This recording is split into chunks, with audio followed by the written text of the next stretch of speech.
I guess we're all doing better than Diddy.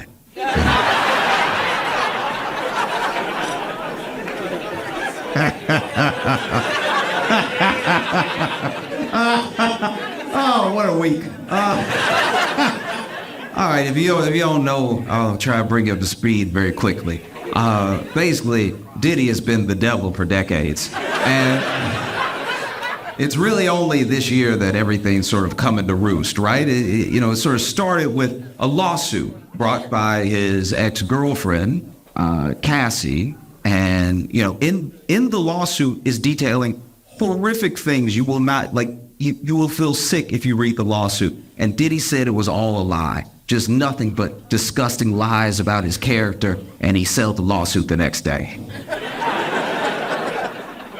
I don't know about you, but I've never been lied on so hard that I was like, you better stop lying about me. I will pay you as much as you want for you to stop telling me all the stuff I supposedly did. I want to make sure that this is, how much does the check need to be? It won't be in escrow. It'll be in a check form in the morning. But I will pay you as much as it takes for you to stop lying before people start looking into what you said because everybody else is saying it.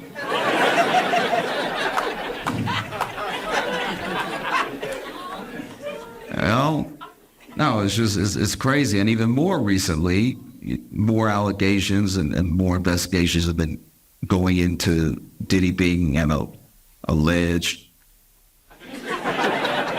Legally, you have to say it. Being an alleged sex trafficker and everything, to the point where, this week, the FBI raided all of his houses at once, just to make sure, every single one at the same time, make sure he wasn't house hopping or anything, just going everywhere. They grabbed all the homes and the homies and they pulled everybody outside, and it was truly astounding to watch, because if you've ever watched, I watch a lot of news, so I remember the Roger Stone raid. Anytime the FBI or Homeland Security does a raid, it's a weird hierarchy that you notice, because they'll show up to do the raid, right? So FBI or Homeland Security, they'll be fitted up, right? Top to bottom, they got the AR-15, they got the vest on, full body armor, they got the boots, they got the helmet, and then sometimes they actually have backup. Backup is SWAT. So then SWAT is also there dressed like SWAT, and we know what SWAT is dressed like. And then it will just be the regular police. And it kind of made me feel bad for the local police, because imagine you show up to work and all your coworkers look like Call of Duty that day. And you just have to show up with your chest. That's unfair to them. If I was a cop, I'd be like, y'all ain't got any extra ARs in the trunk or anything. I can't hold something. Y'all just showed up all prepared. Y'all said he dangerous. You know what? I'm gonna wait next to the car. That's what I'm gonna do. Y'all, this is bull. I'm not doing. And truly, watch any FBI raid. All the local police are next to the cars in the street. They're like, no, they gonna get him. They gonna get him. Oh, you better watch out, because they coming. All right. But yeah. They raided all that dude's houses at one time, pulled people out, were interrogating people, were trying to look for stuff in the houses. And meanwhile, a lot of people have been waiting on Diddy's downfall for a long time, so they track his movements. And I want to take a quick second, because a lot of people, as this is mainly a black thing, knowing about Diddy. It feels like the world didn't know. But black people, we knew. We were like, nah. Something happening with him that seems off. I don't know if I love that either. That's just been us for 2 decades with Diddy just being like, did y'all see that? You know what I mean? And so a lot of other people are catching up. So then there are things, when anything like this comes out, there are things where people ask, why is everybody talking about it now, coming forward now, stuff like that. I want to be clear. Diddy is not like a Harvey Weinstein in that way, right? Because with Harvey Weinstein, everyone started coming forward, and then people were like, why didn't y'all say something sooner? Look at him. We would have believed you. Like, we don't do a good enough job of believing women, but with Harvey, I'd be like, whatever y'all say he did, he did. I can just see it from his build that he did whatever. But Diddy's a very different thing. Diddy's scary. A lot of people are scared of Diddy. And you want to know one of the reasons why people are scared of Diddy? Because of where he comes from. There's gangsters, then there's gangsters. Okay? Diddy's dad has ties to Frank Lucas. If you don't know Frank Lucas is who Denzel played in American Gangster. That's who Diddy's dad hung out with. That's who Diddy's dad did business with. So when you ever rewatch American Gangster and you see that scene when Frank Lucas, Denzel, stands up and in the middle, broad daylight, middle of the sidewalk, a dude disrespects him and he pulls out a gun and he shoots him in the head and kills him in front of everybody because he knows nobody will say anything. That's who Diddy's dad ran with, right? That's who taught him his like ABCs and stuff. You know what I mean? When you see that scene, that's a bone-chilling scene because it happened. That happened. He did that. He killed someone broad daylight because he knew no one around would say anything, right? So when you see that scene and you see Denzel do that, just know that one of the extras in the background, at least one of those kids, is Diddy. That's terrific, you know? And that's why people are getting so scared of him, because we know that he just moves differently, you know what I mean? And a lot of people have been waiting on his downfall for a long time. So when the FBI was raiding, people were like, where is Diddy? And you know how these kids are now? They're very smart. They can track anything. They track Diddy's plane. And so while the FBI is raiding all of his homes at one time, Diddy's plane is leaving America. And I don't mean getting fueled up. I mean, the plane is over just blue. That's the ocean. The plane is gone, right? And the plane is headed for Antigua. Now, Antigua is still extradited. So a lot of people are like, why would he be going over to Antigua? Then other people said, hey, maybe he's landing in Antigua because everybody knows that's his plane. He's going to land in Antigua. He's going to get on a friend's smaller plane, and he's going to go to a country that doesn't extradite, like Bali, right? So then that plane lands in Antigua, it comes right back. When it lands, turns out Diddy was never on the plane. He was in Miami the whole time. This man is a terrible rapper and an incredible villain. I've been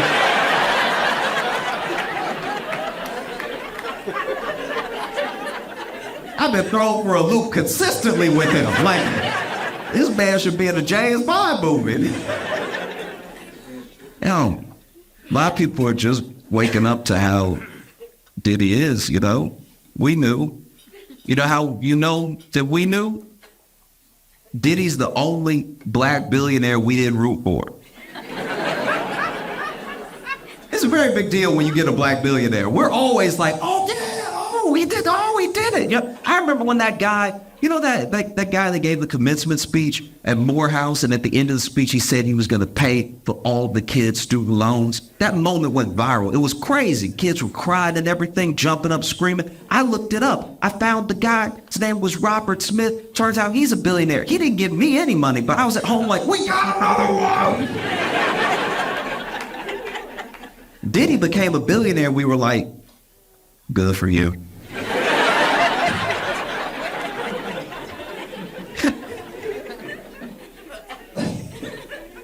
I don't know about y'all, but I absolutely love when home drama spills out into the world.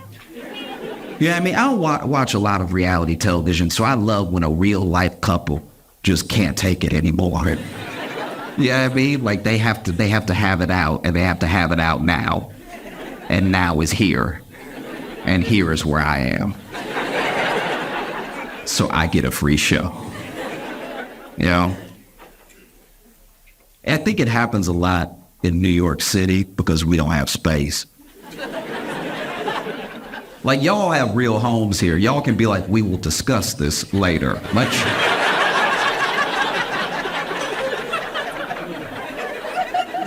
In New York, we don't have that. We're like, I want to argue in private at home, but home don't have no elbow room.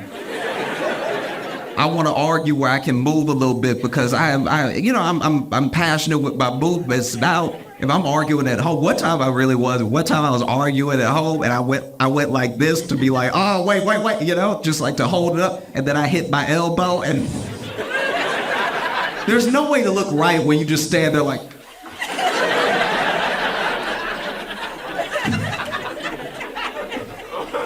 So sometimes couples just have to have it out in that moment, And I was walking. I try to do this at least once a week. I was on a walk with no AirPods in, right? Just really like be around in the world, And I think it's an important thing to do because it opens you up to what's happening around you. And I would have missed this had I had my AirPods in. I was walking, and as I'm walking, I see this dude bust out of the door of his house, right? He's running down the stoop of his brownstone, no shirt on, anything, looking terrified, like, look. And so I turn and I see what I can only imagine is his girlfriend or wife running behind him. And I was like, all right, this seems awesome. Let's see how it goes. And she has something in her hand, but it doesn't look like a gun, so I'm like, I'm willing to stay and see this through. Because if it's a gun, people get upset, they miss. Now she done shot me, I'm bleeding out. I'm not even part of your love. I'm laying there holding my wound, y'all done worked it out. Like, this could all be for nothing. It's just she's holding something, but I can't see what it is, right? And as he's running down the stoop, she runs down with him, and she gets to this specific step, and then she goes like this, right? She goes like this, and then a piece of what she was holding flies out and hits him in the back, and he goes,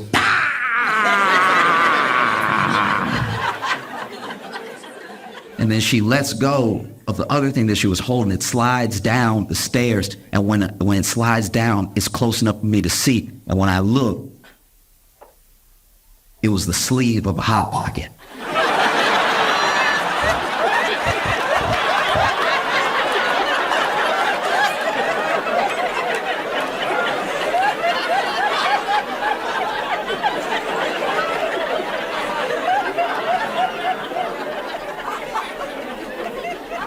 This woman done burned the hell out of this man with a Hot Pocket.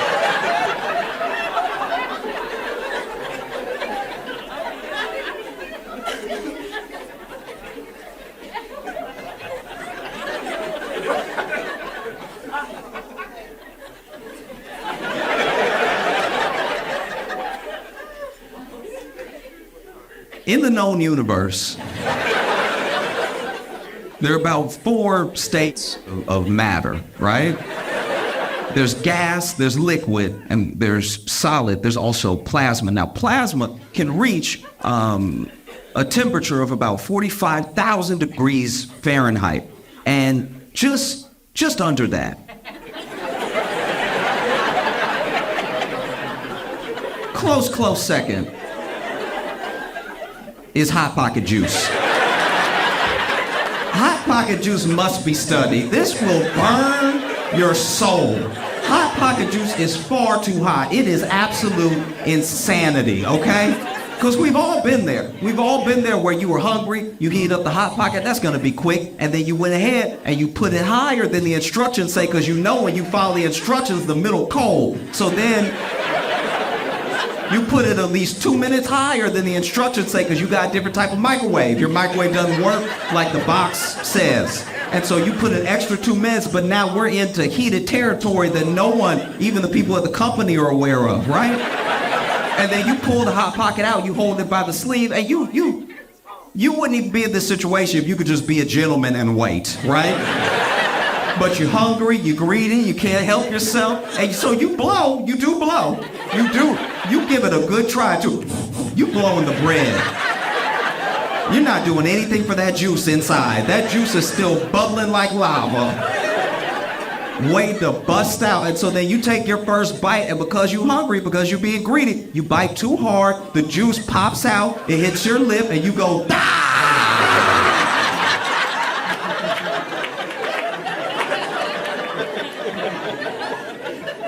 Now you coughing because steam coming out of your mouth because you got the corner bread in your mouth with all the juice burning everything. Burning teeth, just burning.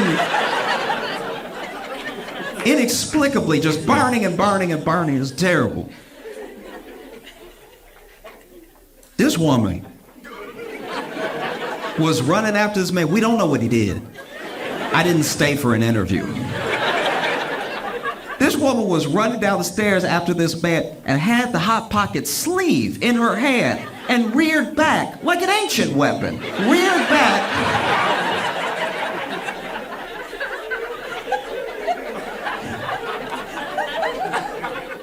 And flung the Hot Pocket out, flung it like she had done it before. Like,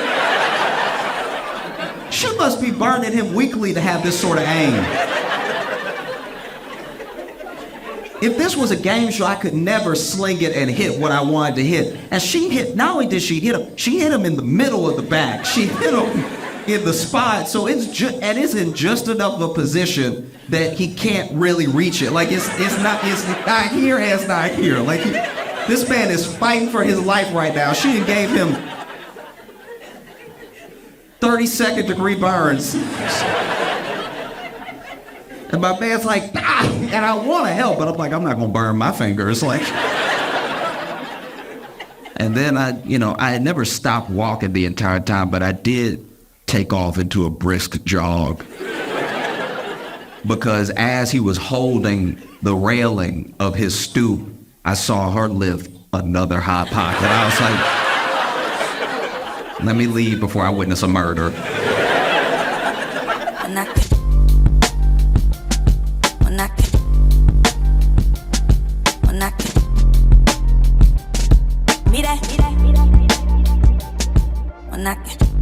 Ladies and gentlemen, please welcome to the stage, Josh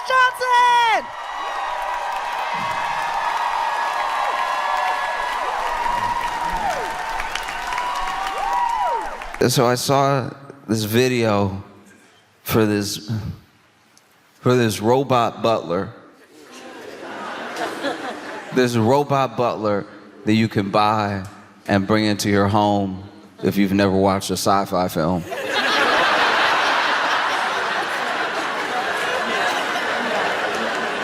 Do you know what I mean? Like if you just avoided all of them, if it's just not your genre, but you're like, ooh, a whole robot. Yeah, let's get him in here. Give him access to all the knives. No, you can. You can do it now. You can order one. It's thousands of dollars. It's very expensive. You could get a robot in your home, do a bunch of like small tasks, chores, things you don't feel like doing. And it's just, it's a whole, it's a whole robot with like legs, arms, hands. They did everything. I don't know if they did toes, but it walks, and it just, the thing that freaks me out about this thing is that in the development along the way, I'm not saying every single company that develops every robot does the same thing, but you've seen the videos. Some of these videos have gone viral because every time they get closer to building a robot that has like perfect balance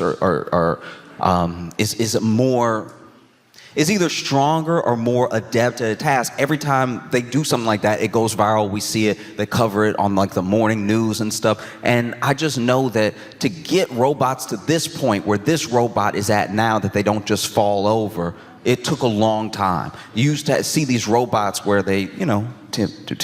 That's not fast enough.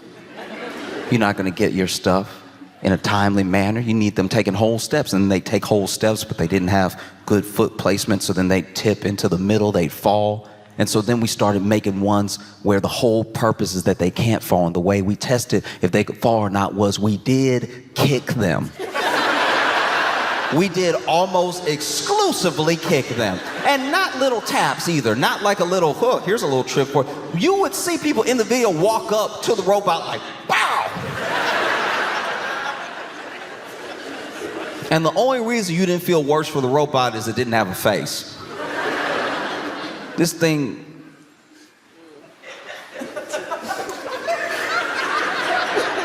It looked very sad, and there was one. Okay, look, maybe I'm in my head about this. I swear, when I was watching, okay, because you know that dog they made. They made like a dog first that couldn't fall, and I was like, so you just go kick a dog.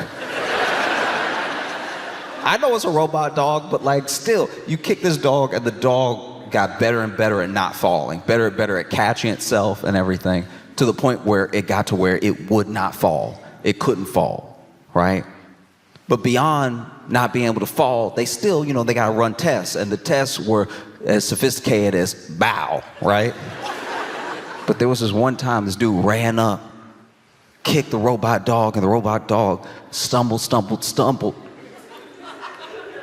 And it's a millisecond. It's so short that I had to watch this video 3,000 times to make sure I actually saw what I saw. But like, and then for a split second, you saw it think about going like, but it didn't do it. It didn't do it. And I was like, yeah, but you've been kicking it for 1.5 years. You kicked its brother, you kicked its stepdad, like you kicked. And so now you take all that kicking history and you go ahead and put that into a robot in the home that can regular walk. I don't know how tall they are, but you get a robot in your home that's taller than you a fool. Okay? I'm gonna tell you right now, if you gotta look up at your robot, you out your mind. If you yelling at your robot, I know you out of your mind if you over here, hey. That's insane. Because we also not polite. We've been taught to not be polite to the robot. That's been baked in now. I don't even know if you could. It would feel weird for you to be polite if you were polite. You know, millions and millions of people every day say, "Hey Alexa," and you know what they don't say? Please. You want to know how I know that? First Alexa experience I had, I didn't like it. Because it was in the house, but I didn't know where it was. So I was like, all right, so you just inviting the ghosts in then. You way too comfortable with ghosts. Because sooner or later, because you don't know if your house haunted. So now you over here talking to Alexa all the time. Then one day, Alexa voice a little raspy. You don't even clock it. Now you in a whole murder house with a bad history and you don't even... You think, oh, it's malfunctioning. And you got a whole poltergeist going on and you over here calling Amazon.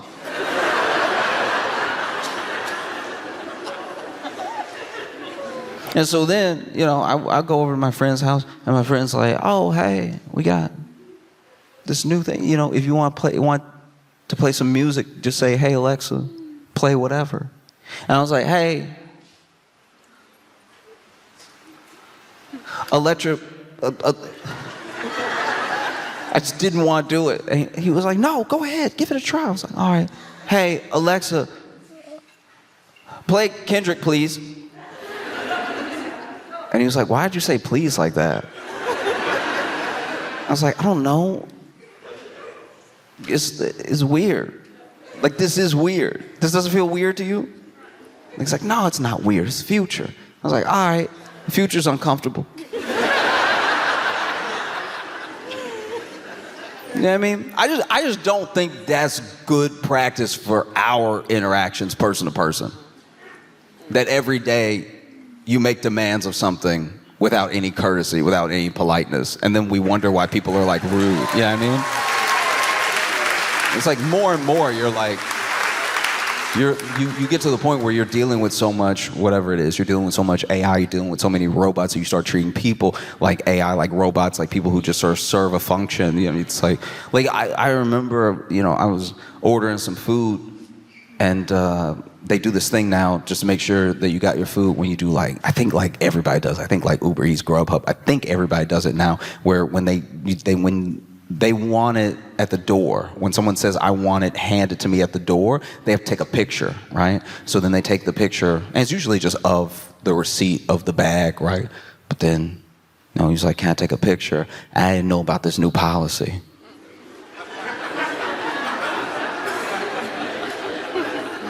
Like I didn't know. And I'm not like, I want y'all to know, I don't think I'm like world famous or something, but he asked me if he wanted to can I take a picture? And I was like, oh yeah, sure. And so then I got next to him.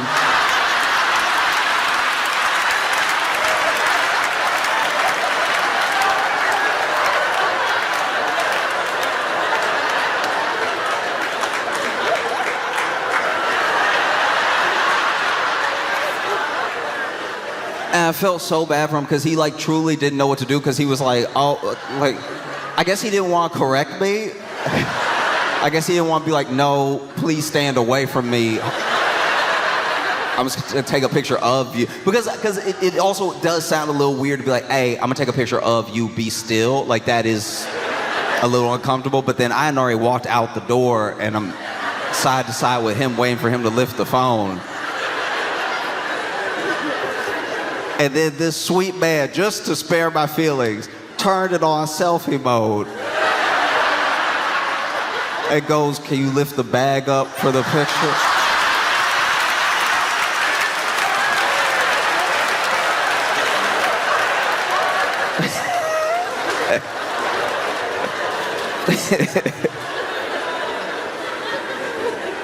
I felt yeah.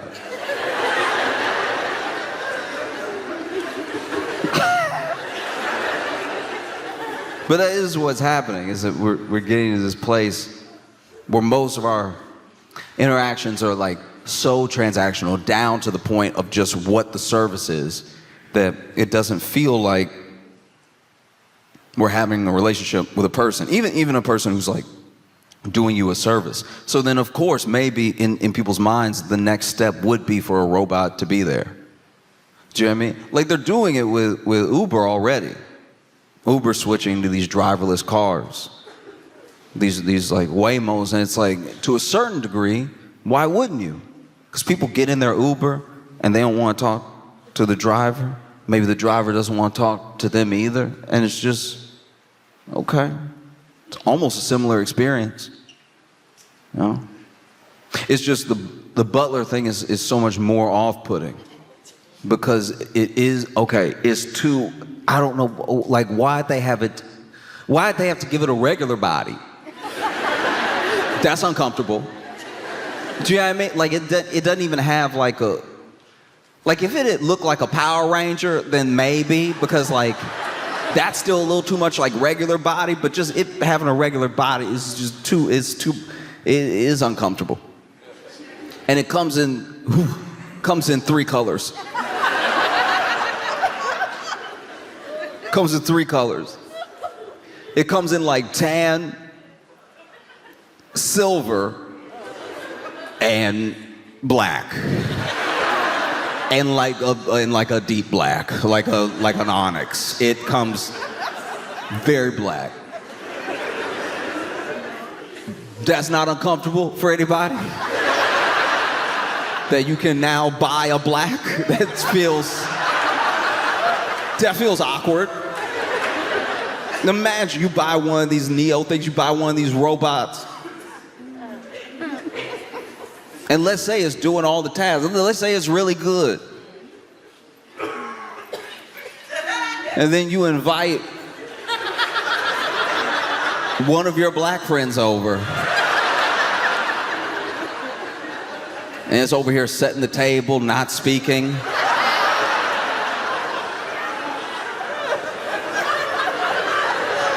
What are we doing? You could have picked silver. You could have had silver. Silver was an option the entire time. And you were like, no, but I would like black. I would actually enjoy it more. Didn't make white. Didn't even make like a fuchsia. And I'm sure you can trace the thinking down to like how people even like their phones. Like people, like that's like a thing with iPhone, like tan, silver, black, right? But this is different. This feels very different. This feel like when you see it, especially, especially you over here giving orders, not saying please, just It's a bad look. And they do all this testing. You know what I mean? They do all this. I love product promotion for tech, because then the people who made the tech usually want to do the product promotion. That's like a big thing that comes from, fair enough, the world of tech, but mainly like Steve Jobs. Like Steve Jobs is who we look back and we see, wow, the iPhone revolutionized social. Like social wasn't even really a thing and couldn't really become a thing without the way we use our phone. Like there were just these moments when he held up like an iPod, when he held up an iPhone, that you look back at as like, wow, these are like pivotal moments. And because these people are trying to be like him, even if they're not trying to be exactly like him, they also want those pivotal moments for their career. They want to look back and be enough of a trendsetter and be enough of like a social beacon in tech, in communication, that you can look back at their clip and they held something up or they stood next to something and then it changed the world. Like, I understand why that's enticing, but at the same time, you're not great talking to people. That's almost across the board. We've seen, you remember when Zuckerberg was all in on the metaverse, when he was pouring billions of dollars. The metaverse was going to be the future. The metaverse was going to be how we worked, how we played. It was going to be how we visited people and communicated. There was a vision for the metaverse. He spent billions and billions of dollars pouring it into the metaverse, even though it wasn't profitable, even though people weren't integrating it into their lives fast enough for what they were projecting as like people who had people to answer to, you know, shareholders to answer to and stuff like that. Like, he still went all in, and then he did that product rollout. Showing, and look. He tried. Mark Zuckerberg, if you're not aware, does do an imitation of like a person you would talk to. Like, it's almost good. He does as good of an imitation of like a regular person as he can, and then he tried to do that for the rollout. So the day came. He was going to showcase the metaverse, the way of the future, right? And he comes out and he does his best imitation of like a guy. You saw it. You can go back and watch it. He's like, "Hey, everyone."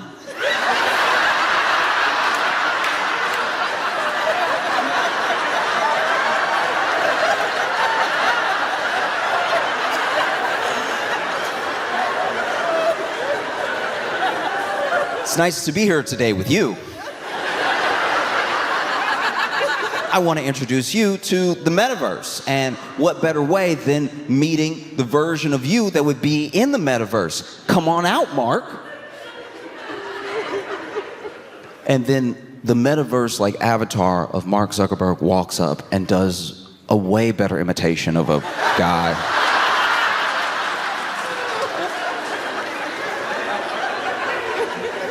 You know, because he's like, come on out, Mark.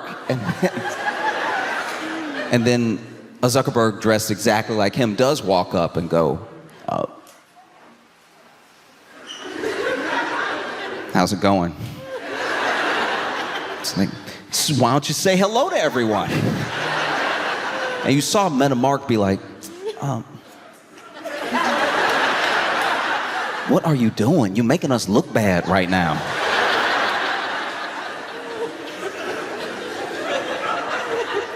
Because these things are supposed to be the future, and you look at how we've been working our way up to this point. Because we're not talking about like a Roomba. You know, a Roomba. That felt like what future robots should be. Do you know what I mean? Just like doing the function. It's small, it gets into the little space. Every once in a while it like runs into the wall hard enough that you gotta just redirect it. Do you know what I mean? Like you feel like, okay, if your Roomba ever really like tried to square up. Do you know what I mean? Like if your Roomba was ever really feeling froggy one day, and got some attitude with you, you could be like, okay, all right.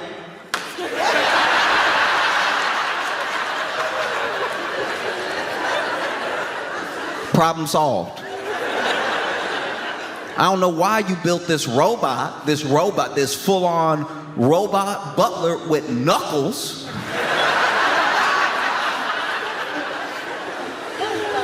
Full of knuckles.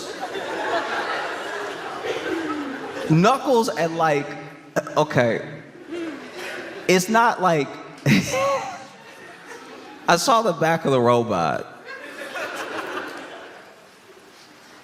And it's not, you remember action figures when you were a kid?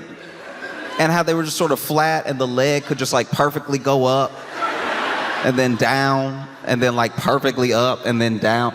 I don't know what the function is because once again, I'm not an engineer. I don't work in tech. I don't act like I'm smarter than any of these people, all right? All these people came together, made this robot. Look, you can make a robot. I can't make a robot. But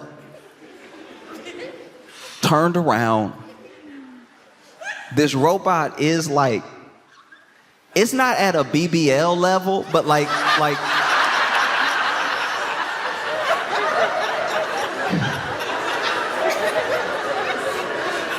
this robot is like fully caked up. Like it has cheeks. It has cheeks that are like visible, but like that's just the robot. You know what I mean? Like it's not like it has cheeks and it's like wearing clothes. Like it's just the robot, which means y'all made the cheeks. Somebody made cheeks. That doesn't feel wild to anybody else that somebody made cheeks specifically. And then when they build a product like this, when you have a robot, when it's time to you building a robot, right? Everybody's gotta have something to do. Because you want to do everything, right? You want to walk, and you want to not fall over or bump into walls. Okay, get the kicking guy. Kicking guy is gonna make sure that your robot doesn't just fall over. He's gonna kick it 10,000 times, really make a friend. And then you're gonna need somebody on head duty to make sure it like is going forward, not drooping, whatever. You gotta get somebody on neck, make sure it turns around and stuff. It just makes me wonder if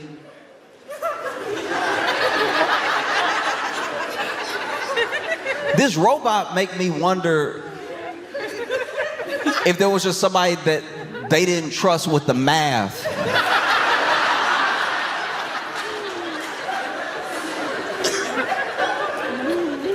They didn't trust with the math, so that they were like, hey, we'll let you design whatever part you want.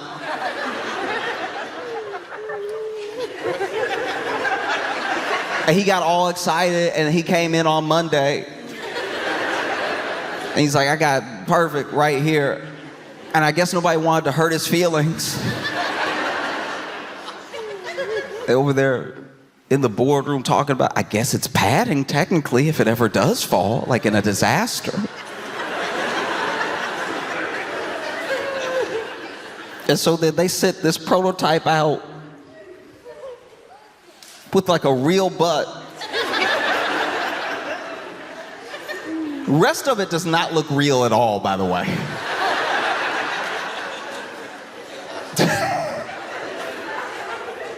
This is crazy. This is crazy because then they have the person, whenever they do any product rollout, they do like a Q&A, or they do a test in front of an audience, or if it's like a pre-tape thing, they'll have somebody there asking questions that obviously the public would ask. And and so this person's asking questions like, how strong is it? And it's like, oh, it's very strong. It has all of this like power per square inch, however they measure it, right? And they gave it like, I don't know, it was a chestnut or a walnut or something like that, but they were like, can you go ahead and break this? Because, you know, once again, if you ever watch a sci-fi movie, that should be dust immediately. That should be, the robot should be able to be like, and so they, went ahead and gave the robot this nut to break, and the robot was like,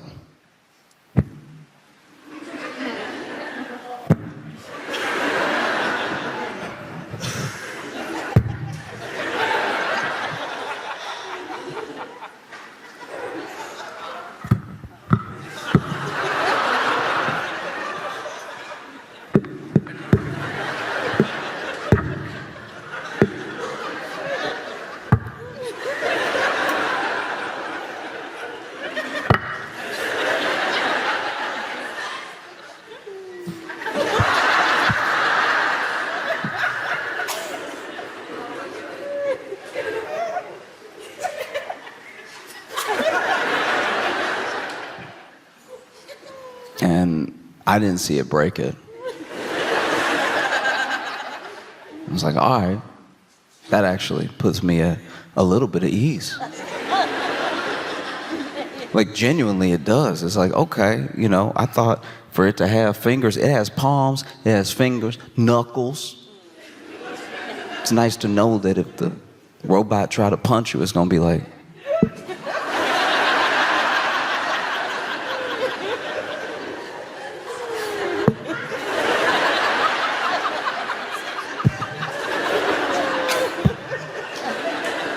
you know what I mean? Like, it's kind of nice to know this robot can only kill you if you already dying. Do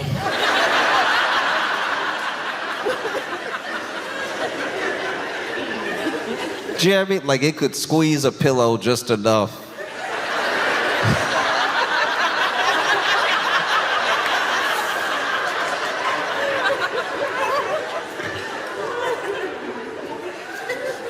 Because to a certain degree, this is supposed to be the future, right? The future is supposed to be as convenient as possible. Absolute convenience, so you get your time back, and so your life won't be as hard. Here's the thing, though. Like, I'm gonna stay on this thing probably for years, because products like this keep coming out. This is my thing. If you've ever met somebody who's had a very easy life, very convenient life, that has never really been through anything, has never had like an obstacle in their way, they almost always, without a doubt, suck. Like really bad. Like these are the worst people in the world. Like, when you meet them, you're like, that's terrible. That's terrible. And you find out because you're always there when the first thing that has ever happened to them happens to them. The first time anything has ever happened to them, it happens in front of you. And then you're like, all right, well, let's figure it out, because you've been through things. This doesn't even register for you. This is like a 5 for them on the Richter scale of an earthquake, and their life is over. You know what I mean? They got a flat tire. And life is over. They're not in the city right now, and they have a flat tire. What should they do? I guess they have to die here. See, they've never really been through anything, and anything that almost happened to them, they got to ask their parents to take care of it, and their parents took care of it, or they just played dumb until somebody else did something about it, and now, in this moment, what a terrible career-ending day. You got a flat tire. What are you gonna do? What's the plan here? And they panic. They want to call their parents to do something about it, but their parents are...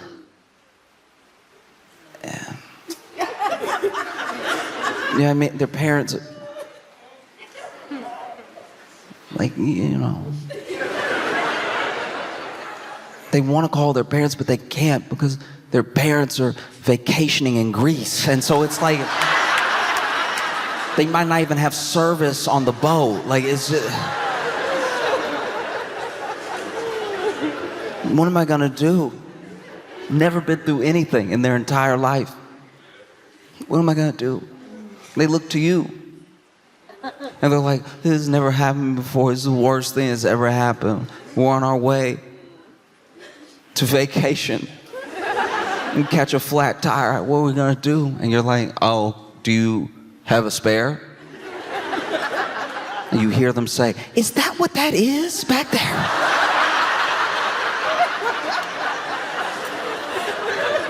I knew it came with the car, but I expected it to just turn on one day or something. This has been back there not being a wheel this entire time.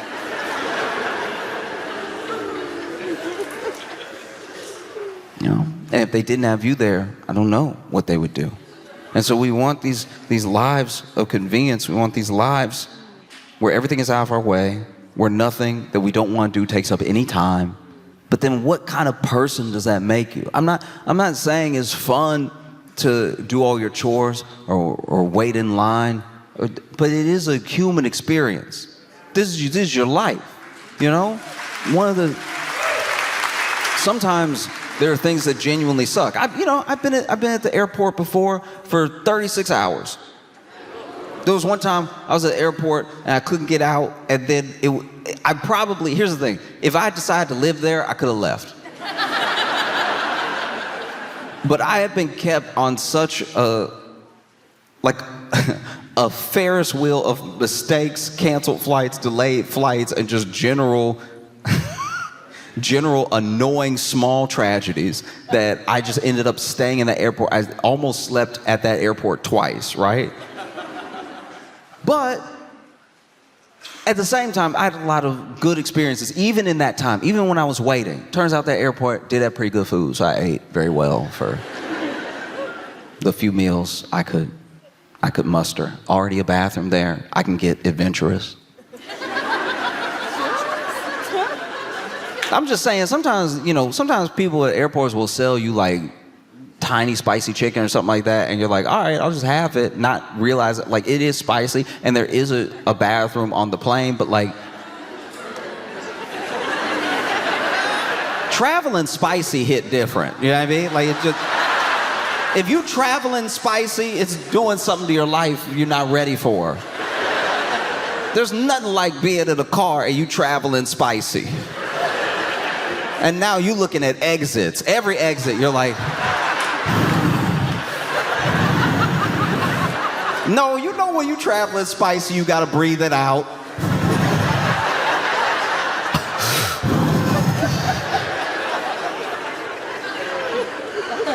No, traveling spicy is very dangerous. And I was able to do it. But that's the thing, is it, when things are happening that are inconvenient or even terrible, and they're happening, they're part of your life. You can either just hate your life, or you could be like, this is my life for a little while. Anyone who always wants, this is gonna sound harsh, but just hear me out. Because I have friends who every single inconvenience, they just want to be over already. And I'm like, okay, but if you tried to speed run every single thing that ever happened that was not convenient, do you know how little life you would have? Your life would be over so quickly.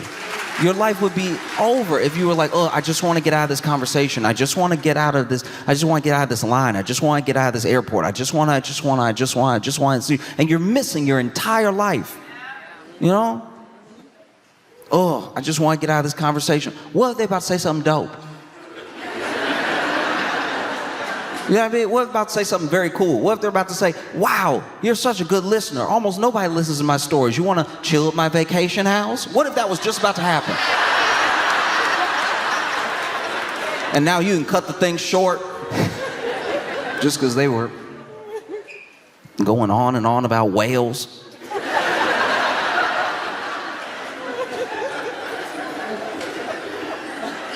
This is your life, All of it is precious, even the inconvenient parts. Because that's the thing. That's all they can really sell you. They can sell you a little less inconvenience. They can't sell you ending your pain. They cannot sell you ending your loneliness. All of the things that matter, all the real things that are real struggles that people go through that actually end up making them very interesting people that you would want to get to know and spend time with. None of these tech people can cure that anyway. So then they're trying to sell you the little bit of convenience that maybe will make you feel like, oh, if I got all this time back, what does time back even mean? What does time back really mean? If you were at your home washing dishes, look, nobody likes washing dishes. I don't know if anybody likes washing dishes. It's old food, it's kind of nasty. You're like, what did I even have? What did I eat that sticks to the bowl like this? Because whatever that is in me. Is it sticking to me the way it's sticking to the bowl? That's crazy. I don't know if I'll ever get rid of this. If I can't get rid of the stain, then, ooh, my insides are stained right now. Sure.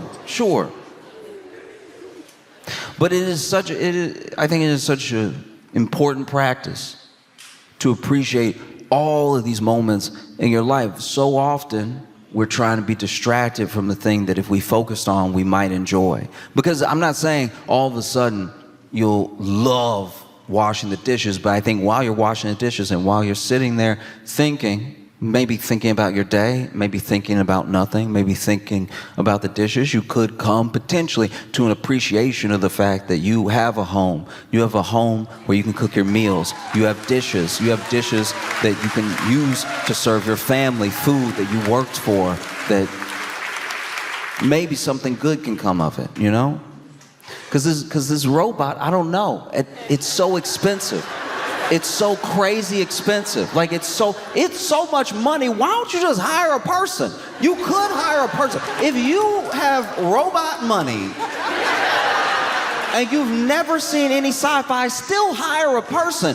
You could watch movies with your butler. You could make that one of the jobs.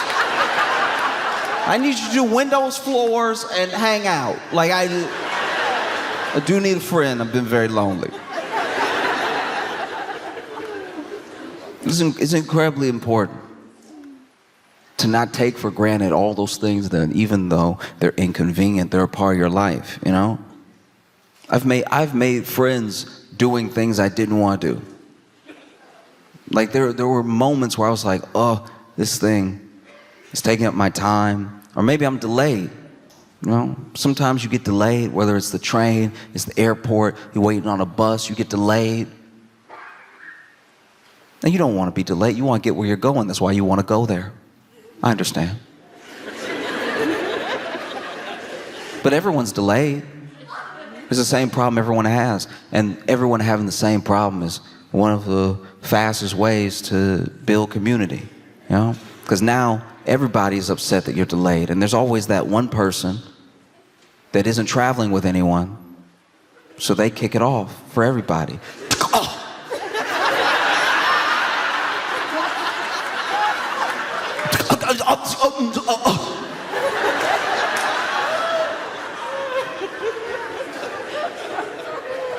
I'm sure they seem upset.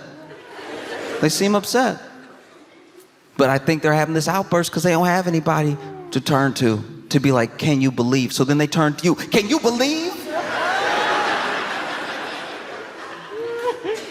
They turned to me and they were like, can you believe? And I was like, no, I do believe. Like, I don't think they would do it as a prank.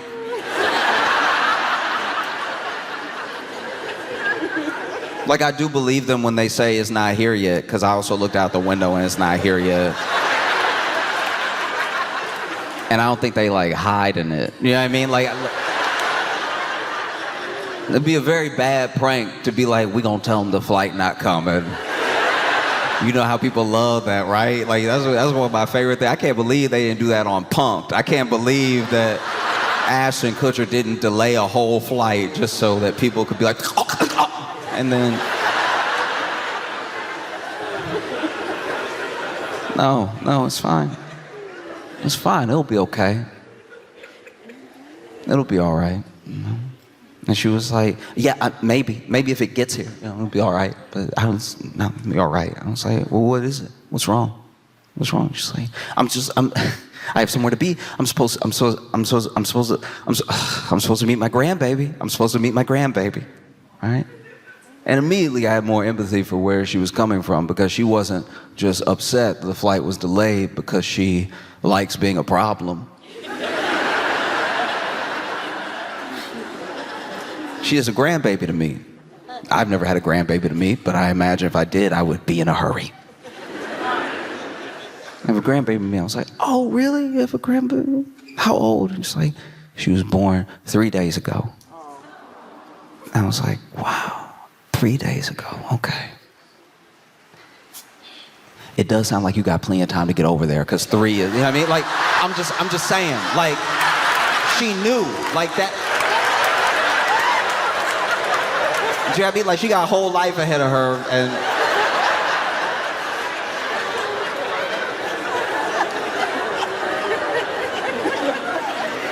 I think it'll be fine, you know? I was like, do you have any pictures? And she was like, oh, do I have pictures? And then she showed me pictures of her brand new grandbaby, and it was incredibly sweet. We just sat there at the gate. I didn't even mention to her that I had been at this airport for 32 hours.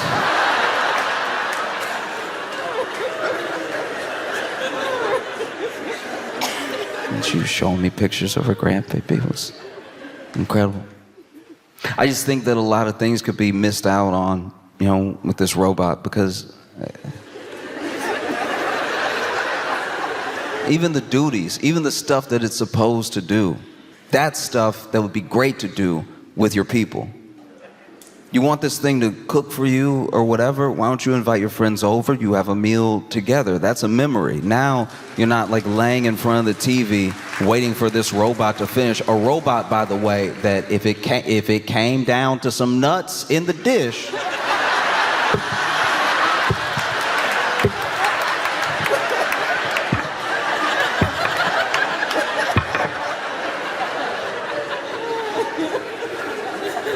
because even in the product rollout, they had this, I guess they had this journalist ask the questions we would ask. And so one of the questions was, well, how do I know, you say this robot can lift whatever, like 150 pounds over its head. How do I know that it's not gonna kill me in my sleep?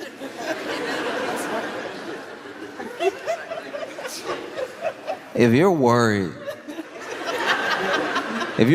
that your black robot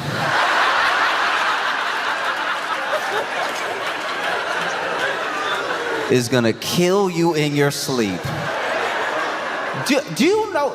I'll tell you right now. I'm not a scientist. I'm not into tech like that. I'm not an engineer. I don't.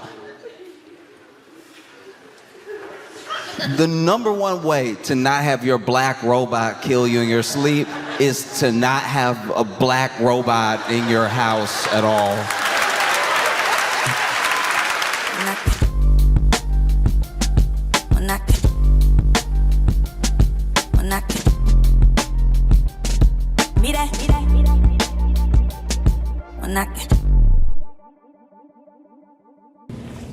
I get hyped for the 4th of July ahead of time, really far out, Get great barbecue, It's the country's birthday and everything, It's the only time as a guy you can look up at the sky and be like, ooh, sparkly, yes. You still have to hide it behind machismo, like, yeah, it's sparkly, but it's blowing up, all right? Anybody can get it, shots fired, okay? 4th of July is just a straight pride parade.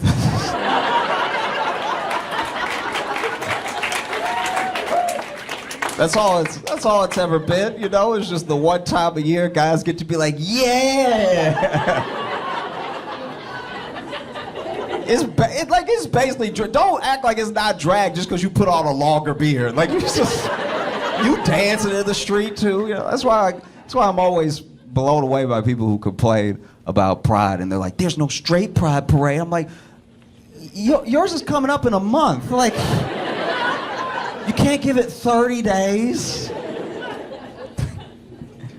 Even when you think about it too, you think about the way that the country came together too. We think of the founding fathers as all these old wise men and everything, because that's when they got painted. They got painted late. They had already survived the war by the time we painted them. When they were in the war, they were much younger. We got the pains when they were like 40. But they fought in the war. You think they were fighting in the war old? You know what I mean? Like, you think Washington was in the war like, get them, boys?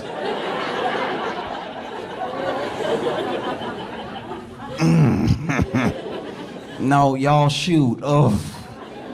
No, these were young men. Young men battling to create a country, And it's mind-blowing how young they were when we won.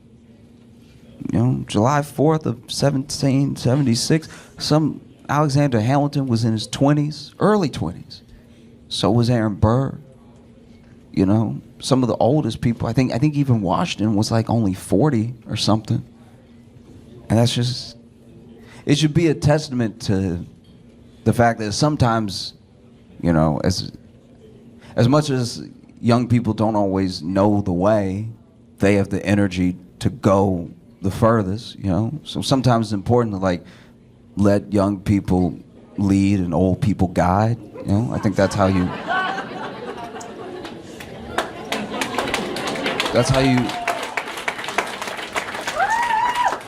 you know, because there's someone that has all the passion, all the fire in their heart to do something, to like try to build a better world, and then there's someone behind them that doesn't have as much of the fire anymore, but is like, don't trip over that rock.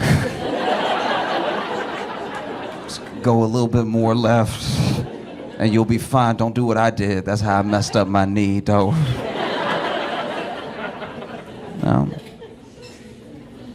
No. Founding fathers they're fascinating to me because, you know, they were trying to carve out an ideal into making it, you know, making it substantial, making it real, making it a country and everything. But there were still some pretty deep, I don't know, it's a hard thing to write down, you know, all men are created equal, and then look over and be like, yeah, I accept. Yeah, I mean, so it's a dream that took time, still takes time, still hasn't been fully realized in the way that it's at least on the paper. You know, like sometimes people have this revisionist history about the founding fathers, like they would have wanted the best for everyone and for all of us to get along. And I'm like, no, they said what they meant. They, do you know what I mean? Like, the founding fathers didn't have slaves, but also be like, one day someone will right this wrong. You know? But I think about how even, you know, people know more about Alexander Hamilton now because of the musical and stuff. But Hamilton, you know, was staunchly against slavery and everything, and he was young, so I'm sure he was like this young kid that people looked at like, this dude doesn't know what he's talking about. He just talks a lot, you know? And it's funny how we know about Alexander Hamilton and Aaron Burr's feud mostly because of the musical, but we don't know how petty it got. Alexander Hamilton built a home in New York City, right? And Aaron Burr used his money to build a home down the street because he was jealous of where Alexander's home was. So he built the house pretty close by so that I guess Hamilton could see him hating from down the street. Alexander Hamilton and Aaron Burr were the original Kendrick and Drake.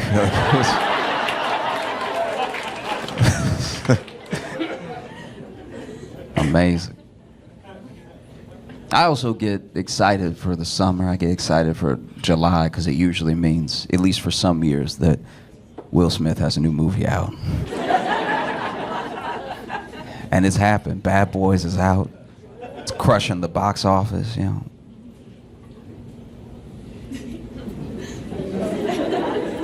Just Will Smith slap all the money out of Hollywood.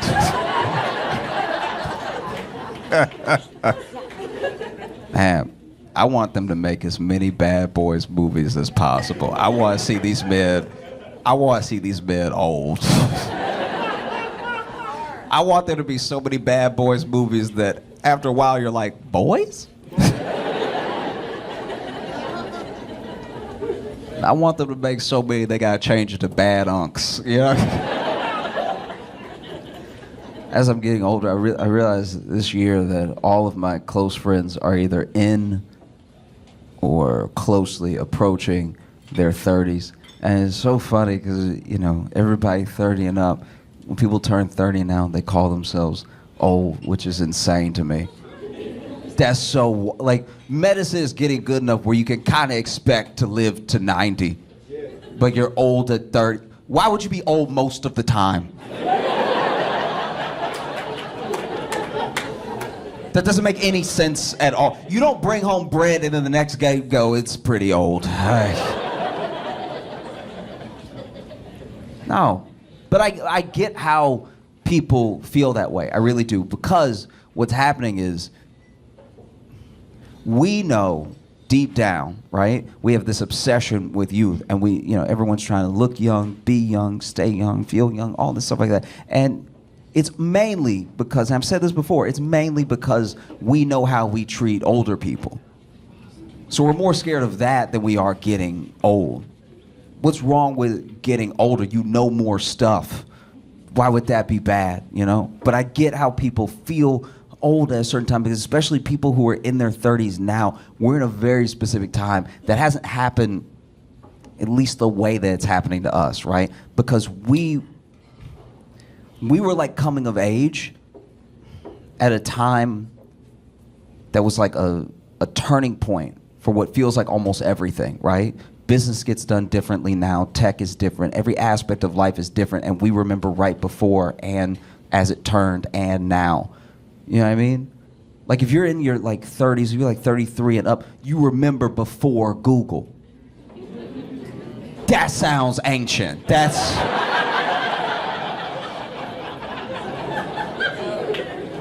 Just to say before Google sounds like another century, because it was. I work with people that are younger than me. I was explaining to someone, and I hate when I have to explain a thing that makes me sound older than I am, because they're a little younger. So then I had to explain before Google to them, and I sounded crazy. I sounded crazy to me, but I was there, so I know I'm not wrong. I sounded insane. I was like, no, because before Google, you had to just know.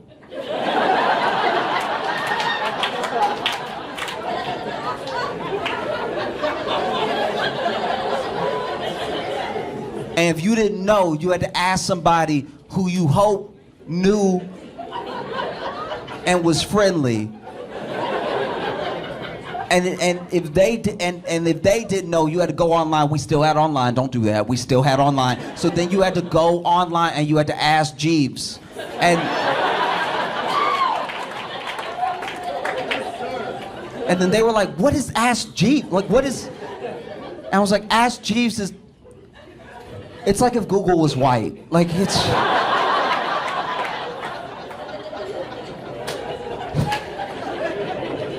And so you had to ask Jeeves, and if Jeeves didn't know, then you had to go to the library, and you had to ask a librarian.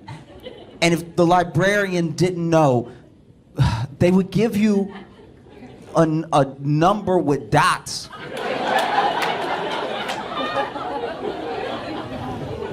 They would give you a library is like a house for books.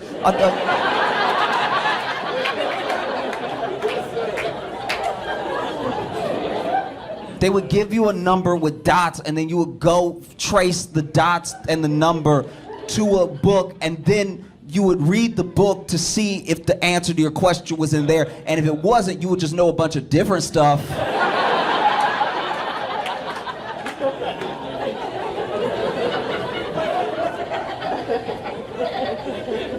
You would know. A book is like a slow Kindle. It's like.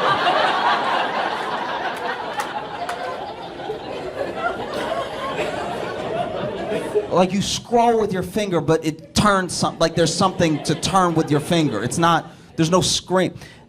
And then, if your question, what you've been looking for 6 months, yes, it takes a long time. So maybe cut your dad some slack, all right? It used to be harder to know. Do you know how crazy you sound saying it used to be harder to know? That's not how I wanted to end it. I know I'm getting older because I'm getting genuinely more and more nostalgic for small things. Like not movies, not like really small things about life. Like I miss growing up in the 90s, I think all of our appliances in the 90s were just better. They were just like top notch because not only did they last longer and they worked, but you could fix anything in your house by hitting it.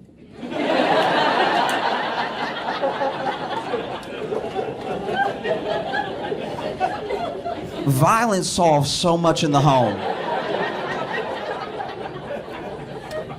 Growing up, all you need was some fists and some belief. And you could fix a whole house. Don't need to call a contractor or anything. Like if you had just any appliance, you know? And what was special about it was that you knew how to hit it. You knew how to hit yours.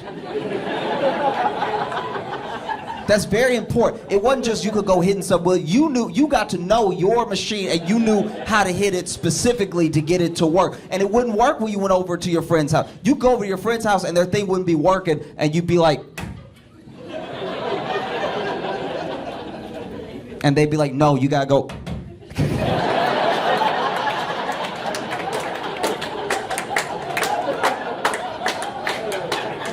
And you're like, wow, I didn't know that. I don't have that model. That's good to know. So when I upgrade, it's 2. Okay, that's good to know. And it's 2 towards the front. All right, that's good to know. It was a beautiful time. I just felt like things really worked. You know? Like a 90s washing machine. A 90s washing machine you could hear it all through if you were lucky enough to have a washing machine in your home, if you had a laundry room in your home, you could hear no matter where you were in the house because the washing machine would be whooping your clothes.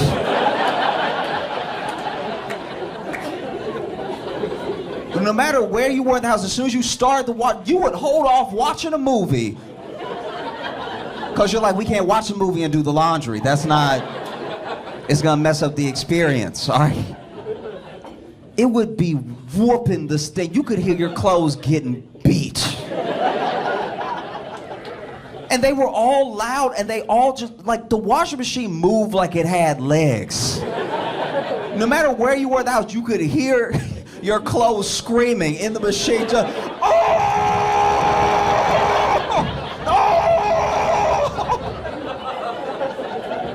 And you would go, whether it was your house or it was somebody else's house, you could go to somebody's house, you could tell how strong their washing machine was by how messed up the paint was on the wall. On that edge that was next to the machine. It would be beating your clothes, beating the stains out, horrific stuff, right? To the point where you could, even when you stained the shirt, you could tell, even back in the 90s, your shirts would be like, don't do that to me, bro. No, come on. Hey, no, we good? I'll push it out. I'll push the stain out. Don't send me in there with them.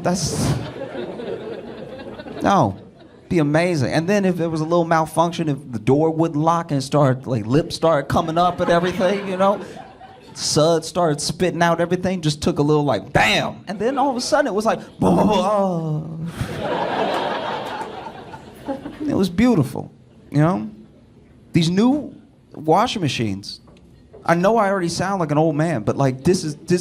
I was at an Airbnb. They had a washing machine in the Airbnb, which at first I was very excited about. I was like, oh, it's amazing. You never get this, right? And the washing machine was state of the art, and it was like a Tesla washing machine. It had so many buttons. It had a keyboard's worth of buttons. It had more buttons than I cared to read. Like it was. I just wanted to hit clean. Like it had a handkerchief setting. It was insanity. And then you put got a stain on the shirt, put the clothes in, and then, you know, you hit whatever, turn. There was a lot to do. And then you hit, and it starts, and you can tell something is happening because it's spinning, and you can see through it now. You know, it has the little door where you can look in, and it's spinning so fast that the clothes are gone. Like it's... I was looking at it, I was like, I can't tell if it's spinning or if it left. It was crazy, but it was silent, and I didn't like that. I didn't like that it was quiet the entire time, right? Just, but but nothing. You couldn't hear anything, right? I didn't even know when the clothes were done. That would have never happened in the 90s. You always knew when your clothes were done because your washing machine would finish beating your clothes. And you would hear,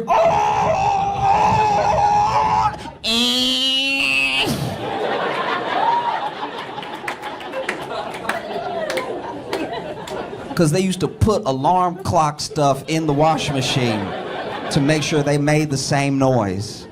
This thing finished, I had no idea. It finished and it was like, hey.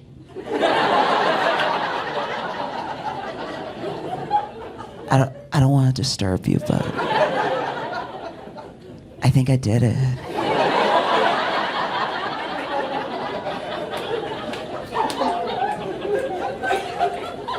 And then I pulled the shirt out of the washing machine.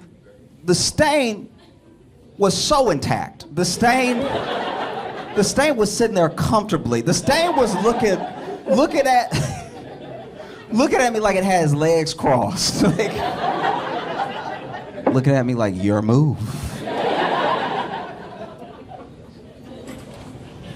Even TVs. I remember we got like a big screen TV and it was a huge deal, but the TV was like, if I remember correctly, it was kind of like a hand-me-down because we got the TV because it wasn't really working as much anymore, so the people that were throwing out TV were like, we're gonna get a new TV, and we were like, we don't have a TV, so let's take yours, right? And it was huge. It took up like most of the, remember the big 90s, tall, wide, remember when TVs had ass?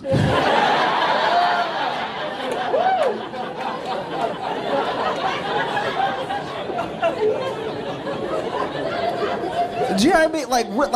Like really had it, like some true thickums. You know what I mean? Like, you would go over to your friend's house, they'd be like, I got a new TV. You'd be like, oh, she packing. Oh, wow. I don't even understand. I don't even know why they made them like that. But it had like, it would be the screen here, but then just boom, boom.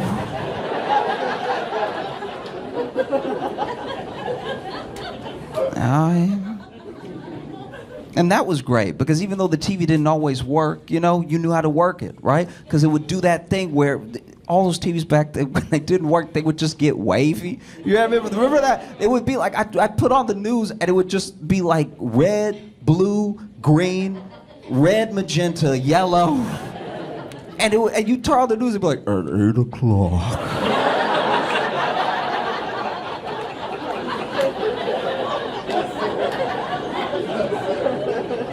Because I was little when we got this TV, and I remember turning it on and it wasn't working. I was like, Mama, the TV ate a popsicle.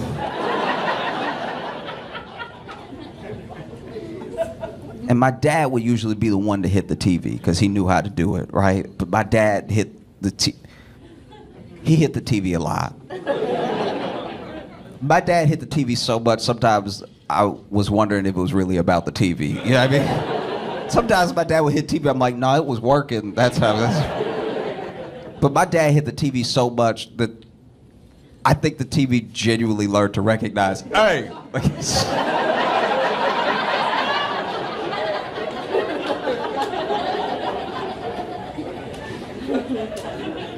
One time I was trying to watch the news and my dad came home. That's all he did. He just came into the house and the TV was like, 8 o'clock. As soon as he closed the door, it was like 2 people were murdered.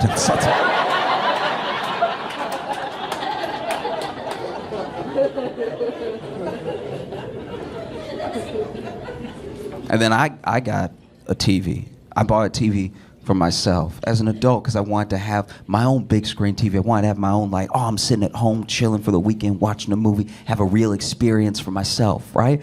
And I bought it. It was too expensive. I took out a car note on this TV, this several payment TV, and you know, we bring it home. I'm excited initially. I'm super excited because, you know, they bring it home and they install it, they mount it on the wall and everything. Smart TV, brilliant TV. Good grades TV, right? But I'm trying to watch this TV and I want to be, I'm not like a dumb person, but like I cannot figure out how to get the subtitles off this TV, and it's like I can't stress how much this is not my fault. All right.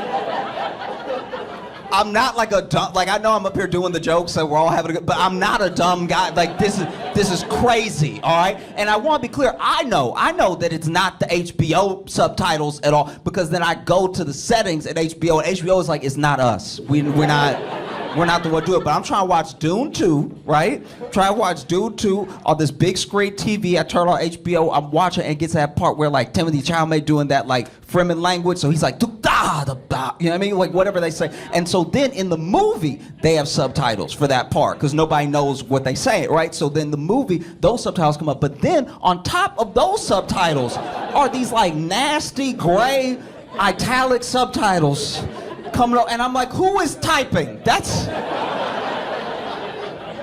not what I wanted at all, and I can't get it off, and it's great, and it was everything I watched. I would leave HBO, I could watch something somewhere else, and they were like, and that's not even as bad as when I first got it, because when I first got it, when I first brought the TV home, it had, I don't know how it happened, it had the audio description on. All right. Now, if you, some of you are familiar. So, if you don't know what audio description is, it's basically if you're watching it and you're visually impaired, it will give you both context for what is happening in the show and things that are more like stage direction that are just happening silently, right? So then I don't know that that's on. I don't know.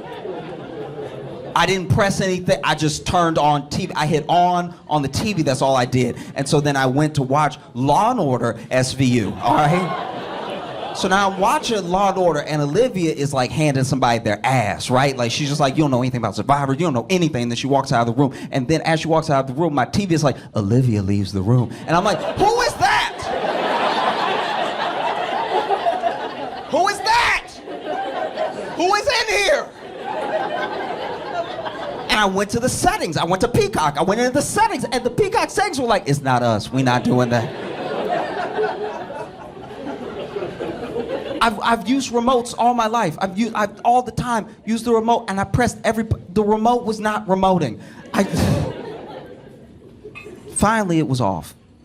I don't even know what I did. Maybe I didn't do anything. Maybe the TV just decided to stop doing it. I have no idea. But I was watching a different episode, and Olivia was once again handing somebody their ad. You don't know anything about Survivor. You don't know anything. And then she left the room, and I was like,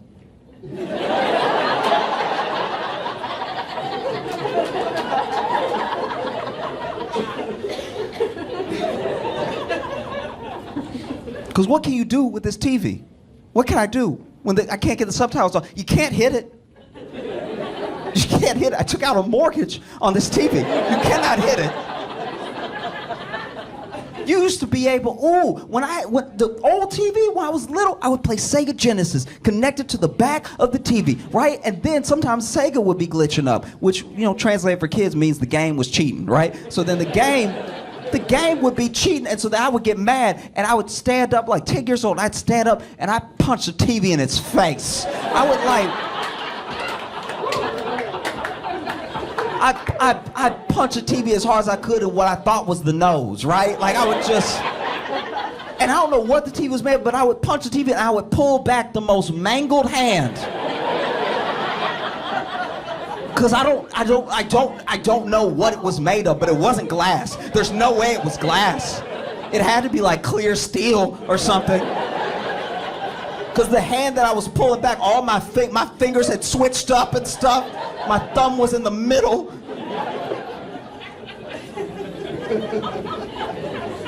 And now you can't punch a TV at all. You can't even dust this TV.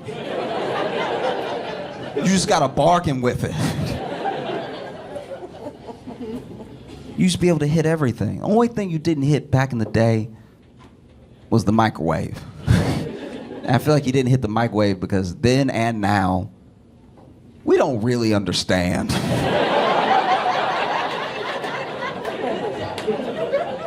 how the microwave works. Yeah, I mean, I can always describe a microwave. If someone had never met a microwave before and they were trying to ask me what a microwave was, I'd be like, it is hot magic.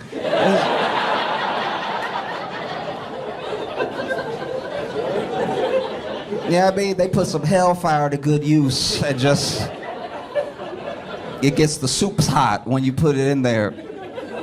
My grandma, when I was little, she had what I imagined was the second microwave ever made. Like it was one of the oldest microwaves I've ever seen, and it didn't make any sense. We would try to get her to get rid of it all the time because it was so old that the door handle for the microwave looked like a door. Like it just. And then the buttons, she had it for so long. This had to have been, maybe it was the first microwave. She had it for so long that all the buttons had faded. So you don't know what you're pressing. I don't know what's potato and what's two. Like, every time you put something in this microwave, it's a gamble, right? You don't know if you're hitting defrost, if you're hitting 9 or whatever. And so, there was one time that everybody was cooking in the kitchen, but I wanted to make some easy mac in a little cup, so I flipped open, put the water in, tried to put it in the microwave. It was like dun dun dun dun dun, because I just had to go by feeling, because all the buttons were like outies. Does that make like all the buttons were poking out like.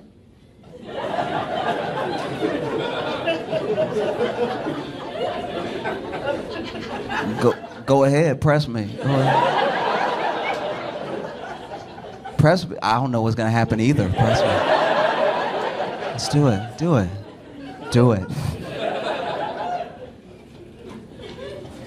Now I remember I pressed the buttons and put the easy mac, but there's so many people in the kitchen. I'm getting pressed up against the microwave, and I didn't hit it. I just was pressed up against it, and my whole face started to get hot. And I was like, y'all, this is leaking. I don't know.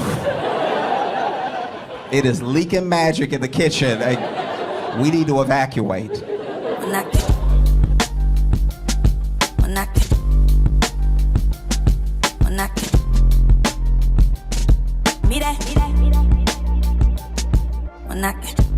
Please give it up, Detroit, for Josh Johnson!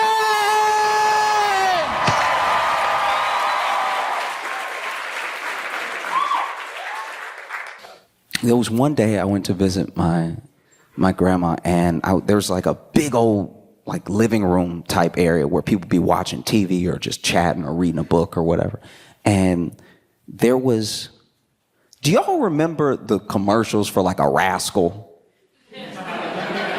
If you don't know what a Rascal was, it was some direct-to-consumer marketing that was going on TV where you were old and you were in your little chair, but they made it feel like a motorcycle. They made you feel like you could really hit that throttle on them, right? And then you could go off-road with the Rascal, too. Like, you could just be going over tree trunks and stuff like that without tipping and stuff. And so there was a guy who looked like he had a new Rascal, right? And it wasn't going fast for us. Like, if you could walk, it wasn't going fast. But if you were in a wheelchair and you hit that throttle, you zooming, right? And so you could tell he couldn't really handle it because his head was back while he was.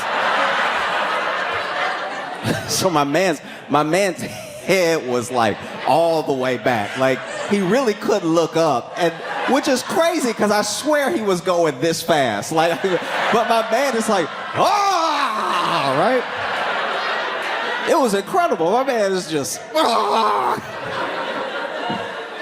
you know, and I'm sure in his mind, you know, because everything slows down a little bit as you get older, and now you go in walking speed again, and you haven't been walking for a while. So now all of a sudden you're like, wow, this is what I did when I was back in my 80s, right? So, because I don't know how old he was, but he was dusty, right? He was.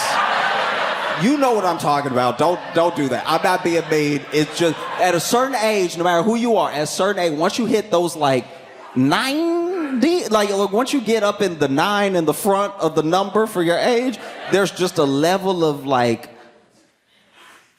there's a level of ashy that is time. Y'all want to act like y'all know what I'm talking about, but y'all know that sometimes people get flaky. Okay. I'm gonna move on. Anyway, so my man is zooming, right? He like, and then on the other side of this corner leading to the living room is this other guy who's like in a proper wheelchair, but it has like some little modifications. So I guess it's not a traditional wheelchair. Like he's not fully pushing it himself, but it looks like it has like some little levers on it. I don't know what it was, but it felt like a knockoff Rascal. Like it felt, you know what I mean? Like it felt like somebody sold him some damaged goods where they were like, no, it's a Rascal. He's like, I don't see the throttle anywhere. Just keep looking. It's a Rascal. And so he's going like really, really slow. And as they're getting closer, you know those math problems?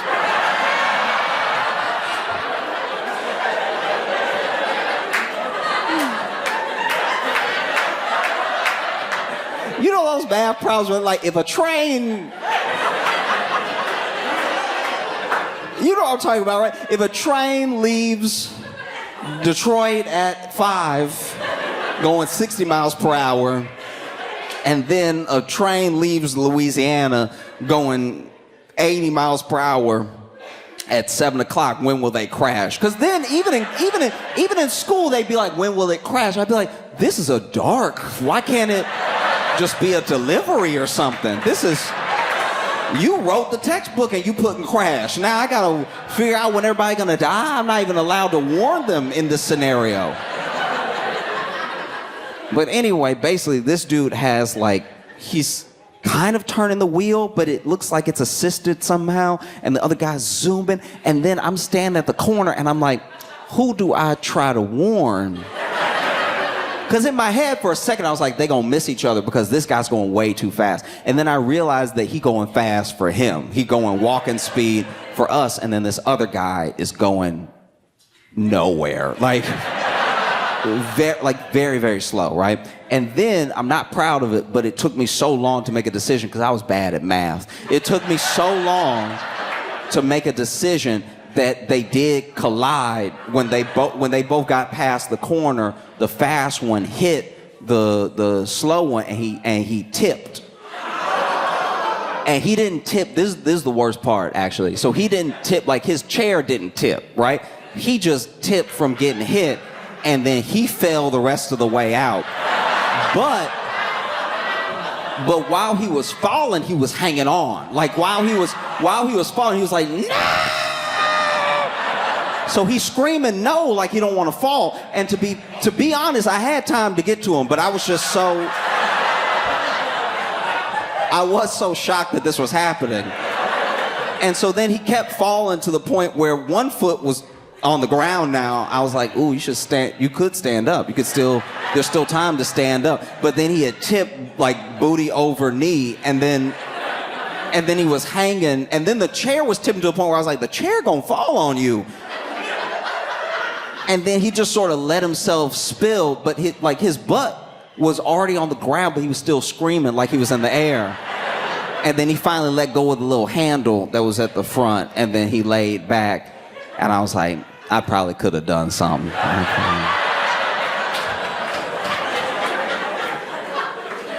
Because to be fair, it was going to happen whether I was watching or not. That moment had nothing to do with me. I was just a witness.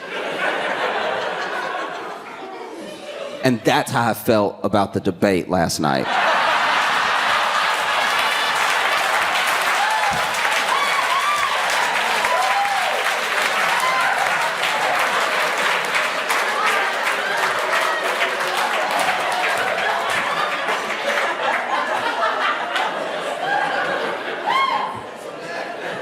Because whether you watched it or you didn't watch it, okay, I watched the whole thing. I watched it top to bottom, and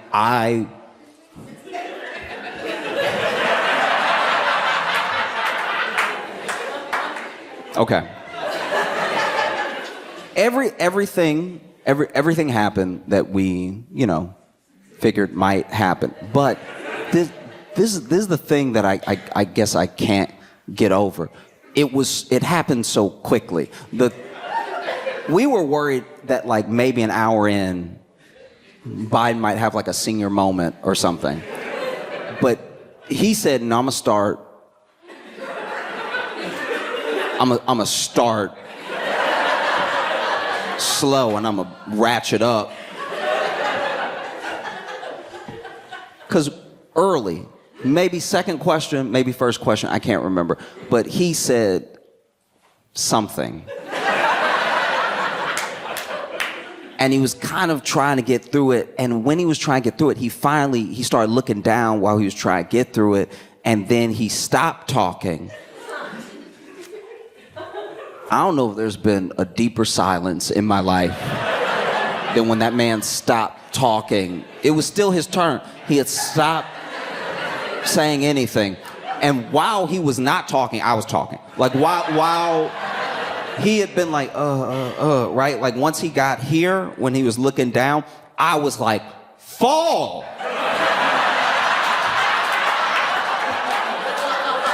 Just fall. You'll clear this whole thing out if you fall right now.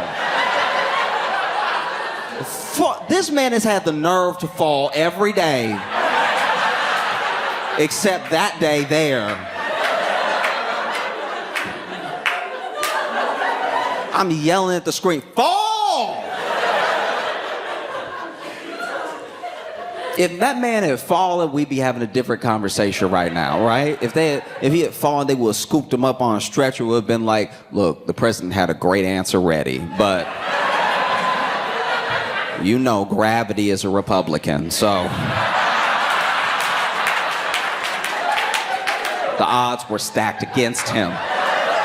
He's brave for even showing up against that red Republican elephant-ass gravity.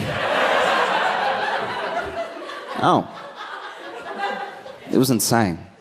I felt like I was going crazy because this is the thing that's infuriating, right? And I'll probably come back to it in a second, but the thing that I cannot get out of my head is that we all knew, and everything that happened is what we said would happen, and now pundits are talking to us on TV, on like legacy media, talking about what happened the way that we talk about what was gonna happen before it happened, and they want to convince us that they're worth watching.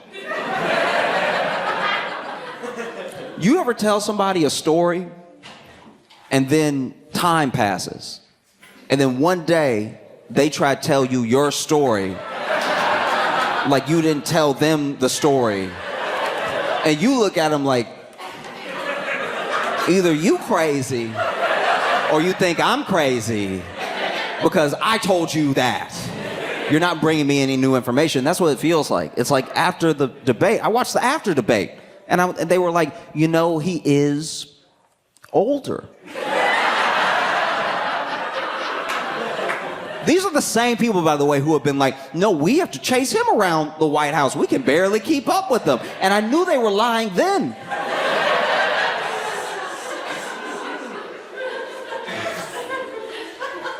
Because that's the thing. It's like he did so poorly. It fully distracts from the fact that Trump didn't do well either. But you know how, okay.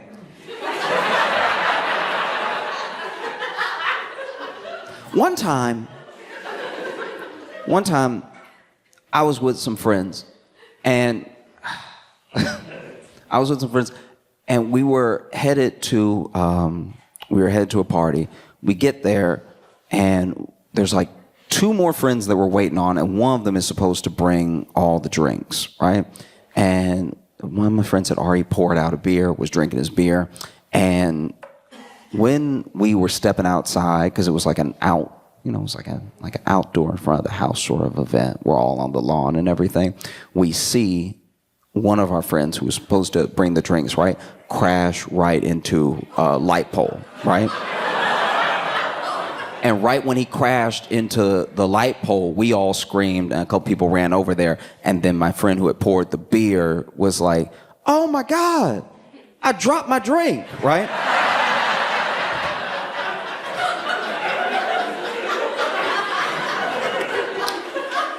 On its own, not good. In reference to something much bigger happening, nobody ended up caring, right? And that's how it felt. Like, it's insane. Like we are not crazy. We're not crazy. They're crazy. You know what I mean? We're not crazy. They're crazy. We said it already. They're crazy. They just don't listen. They don't listen. How do you not listen when it's everybody saying it? You know?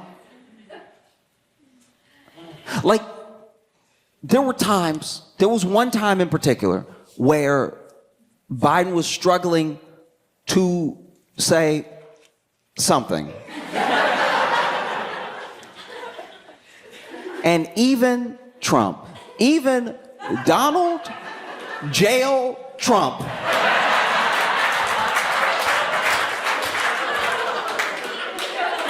looked at Biden, and you could see it on his face. He was like, is this motherfucker all right?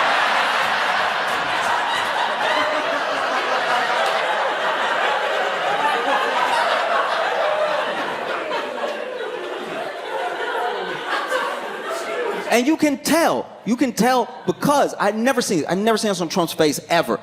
Trump had an actual eyebrow arc of concern. I've never seen him have that ever. He's never looked as phased to me as when he was looking at Biden next to him going, is it?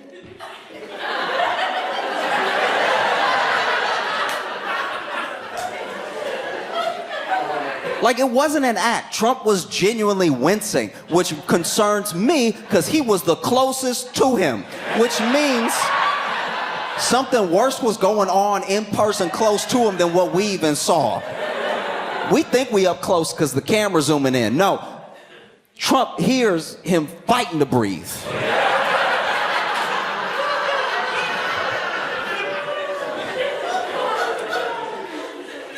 It felt so terrible. It felt like when you're a kid, when you're a little kid, and you get into it with another little kid, and they're bullying you, right? And you tell that kid, my dad could be your dad. And then maybe you go home, and maybe you go home with a shiner, maybe you go home with some cuts and bruises, and your dad asks what happened. And you're like, hey, this kid's been bullying me, right? And I tried to tell my teacher, and she didn't do anything. And so your dad's like, okay, I'm gonna go to school. I'm gonna go to school tomorrow, we're gonna sort this out. And maybe he goes to pick you up and settle things up with the teacher right when the bully's dad comes and tries to settle things up with the teacher too, because his kid told him a different story, you know? His kid told him, hey, this kid's school is being a bitch, so I had to hold him down and everything. And the teacher is like, look, everyone's here, maybe we can mediate. And so they do that thing that schools do where they don't really know how to help. You know what I mean? They're just like, if you could stop, that'd be great. Or not, I didn't see it, so whatever. But don't fight, because we have a zero tolerance policy on violence, so even if you fight back, you're gonna get expelled, you know what I mean? So then, now it's just you and this kid that you know bullies you, and then him and his dad teaching him his ways, and your dad teaching you his ways, and now they're outside, you know? And maybe your dad tries to have a heart-to-heart with the other dad, because both two dads of kids, and so he says to him, he's like, hey, look, can you...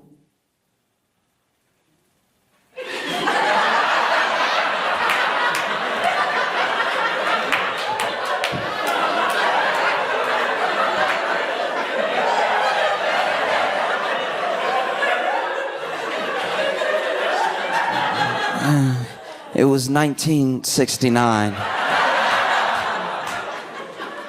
And then the bully dad goes,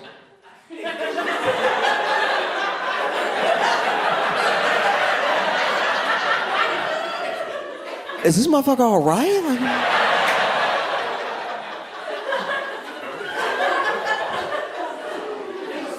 It felt crazy. Because we knew. And we didn't know this exact thing would happen, but we knew we didn't feel good, and we knew we didn't feel good for months. You know what I mean? Before there was ever a debate. When we just knew it was going to be an election, we didn't feel good. That should tell everyone something. Not feeling good about an election that isn't even going to happen for another year, because we knew who the contenders were early on, right? Some people tried to run the Republican Party and they got washed, right? But we knew it was going to be Trump, and we knew it was going to be Biden for a very long time, and we didn't feel good since last year. And no one took that to heart, Republican or Democrat. People did not feel good, right? You ever get cold feet a year before the wedding? Because if so, maybe you shouldn't do it, you know? Maybe they're not the one.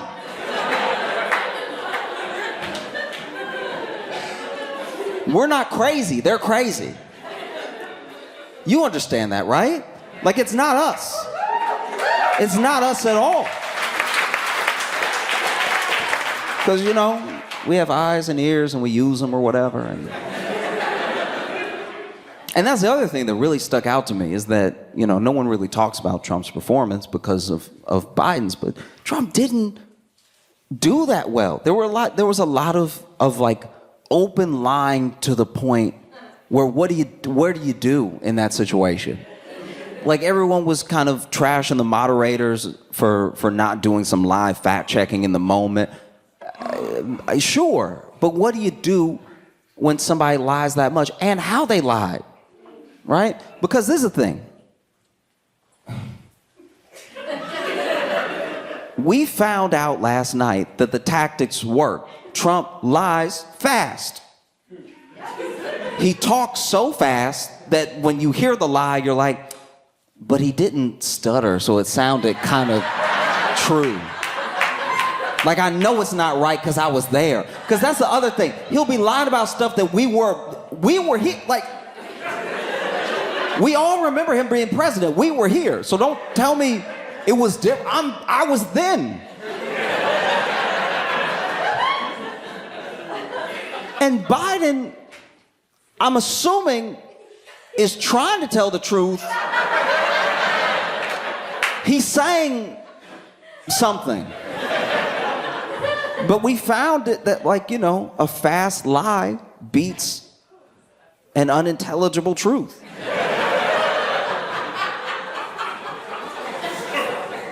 It does. Even in your personal lives, it does. Let's say you out with friends, right? Out with friends, and then let's say, you know, you've been bad. You've been terrible even. You did a little cheating, right? And then you get caught. And now they're holding the cell phone in front of you and they're like, who is this, right? And then you say, who is it? How am I supposed to know everybody that's in my phone? Do you know everybody that's in your phone? That's crazy. People got contacts in their phone all the time they don't remember. Sometimes I go through my phone and I look at my contacts and I'm like, who are these people? Who are any of these people? It's a lie that almost sounds kind of fairly true. Like, do you remember every contact in your phone all the time? No. Or let's say you were out and somebody tried to get you to be bad. They tried to get you. Try to get you to do some cheating. And you were like, no, I don't want to cheat. No, I love them. Get away from me, right? But later, let's say later, unbeknownst to you, one of your friends thinking they're doing you a favor or maybe playing around or playing too much, right? They hand your phone to that person and that person puts their number in your phone, right? So now when your partner is holding the phone up to you, who is this in your phone? What's this number? And you try to tell the truth and you go, I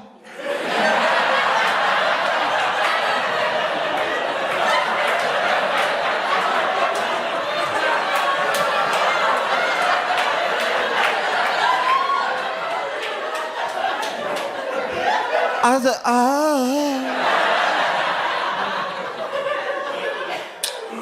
because before,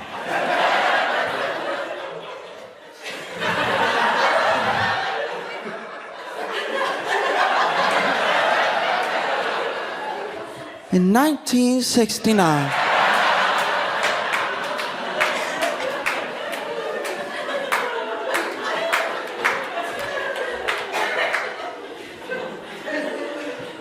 no?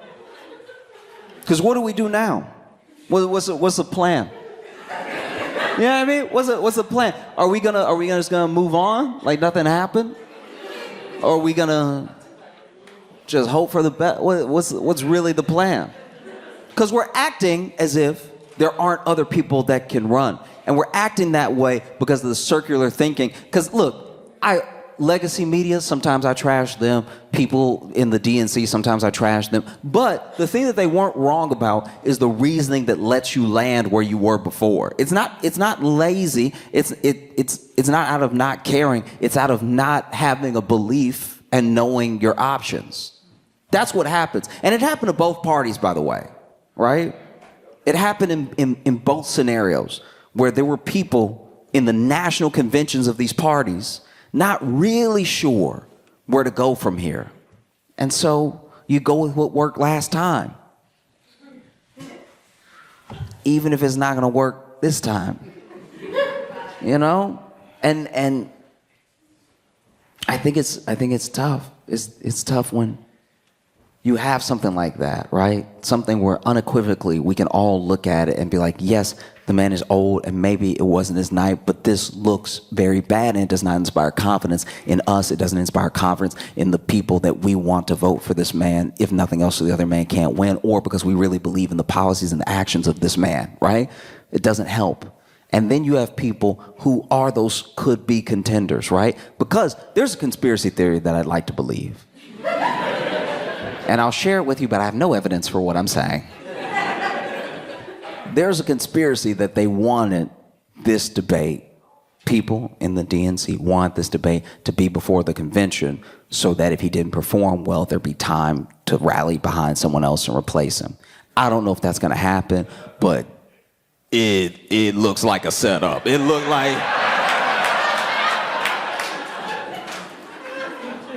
like a setup if I ever seen one. Like, you know? Because the idea that he was at Camp David prepping for this debate for a week and that they actually made him prep, because he was hoarse. Why is this man hoarse? It's because they had him really talking like he was going to be out there dunking on Trump instead of just giving him a week-long nap. Let that man rest. Y'all worked him so hard he showed up with a cold. Set him up to fail, right? Because who else could it be, you know? Some people say Gavin Newsom. Gavin Newsom's a tough one, though, because then, right after the debate, Gavin Newsom goes up there and does a full-on Ron DeSantis.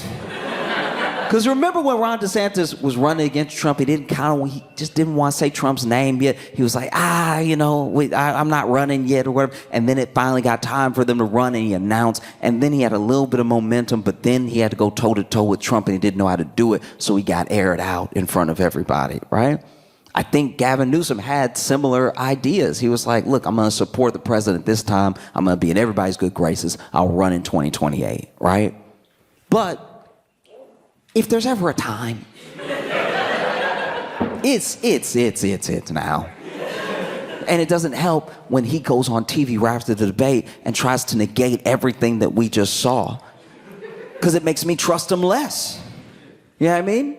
When they're asking him, how do you feel about his performance? I mean, he's like, oh, come on, everyone has an off night.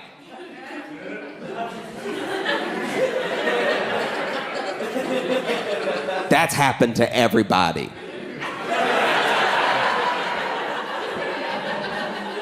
I've been alive for a while. That has not happened to me. You know?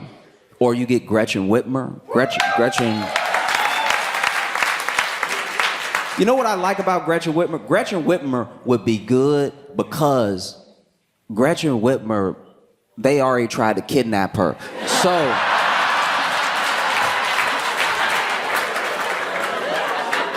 they already tried to kidnap her, so that already right there is like that's a die of January 6th right there. So she has some experience, like when they come, you know what I mean?